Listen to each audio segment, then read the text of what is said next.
রাঙামাটিতে ধর্ষণের মতো অপরাধ বেড়েই চলেছে। নারী ও শিশুদের উপর ধর্ষণ নির্যাতন বাড়ায় উদ্বেগ প্রকাশ করেছেন নারী অধিকার কর্মীরা। এজন্য অপরাধীর বিচার না হওয়াকেই দুশ্চিন্তারা। লোকলজ্জার ভয়ে অনেকে অভিযোগও না করায় রক্ষা পেয়ে যায় অপরাধীরা। রাঙামাটি প্রতিনিধি নন্দন দেবনাথের তথ্য ও ছবিতে দেখুন ডেস্ক রিপোর্ট। পার্বত্য জেলার রাঙ্গামাটিতে নিয়মিত বাড়ছে ধর্ষণের ঘটনা। এর প্রতিবাদে প্রায় পরিস্থিতি উত্তপ্ত হয়ে ওঠে পার্বত্য এই জেলায়। তারপরও থামছে না এ ধরনের অপরাধ। 2025 সালের জানুয়ারি থেকে অক্টোবর পর্যন্ত সরকারি তথ্যমতে 10 মাসে ধর্ষণের ঘটনা ঘটেছে 24টি।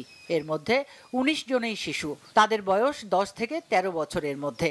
একই সাথে বিভিন্নভাবে নির্যাতনের শিকার 223 জন নারী ও শিশু। তবে প্রকৃত সংখ্যা আরও বেশি। হয়তো রাজনৈতিক অস্থিরতার কারণেও এটা বেড়ে গেছে। তাছাড়া আরও হলো মোবাইল অপব্যবহারের ক্ষেত্রে অনেক ক্ষেত্রে নারীরা প্রতারিত হচ্ছে। সাম্প্রতিক সময়ে ধর্ষণ সংখ্যা খুব বেশি বেড়ে গেছে।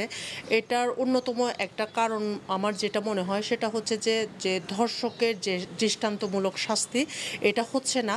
ধর্ষককে থানায় নিয়ে যাওয়া হয়, কিন্তু কদিন পরে সে জামিন পেয়ে যাচ্ছে। জামিনে এসে সে কিন্তু আরেকটা ধর্ষণের মতো নৃশংস ঘটনা ঘটাচ্ছে। ধর্ষণের ঘটনা বেড়ে যাওয়ায় উদ্বেগ বেড়েছে স্থানীয়দের মাঝে।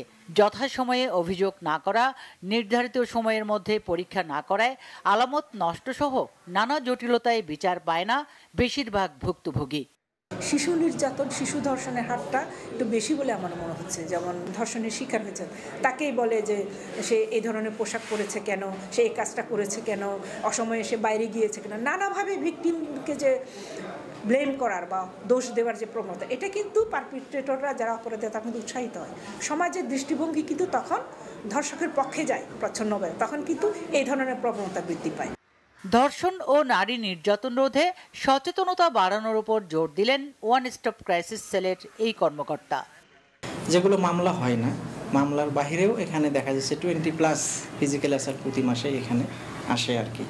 অর্থাৎ আমি যদি ধর্ষণের কথা বলি 2+, অর্থাৎ 2-3 জন থাকতেছে প্রতি মাসে অন অ্যাভারেজ, এবং ফিজিক্যাল অ্যাসাল্টের নির্যাতন আমরা বলতেছি সেটা 20+ প্রতি মাসেই থাকে। এবং আমরা এখানে এমার্জেন্সিতে সবসময় ফলো আপ নেই।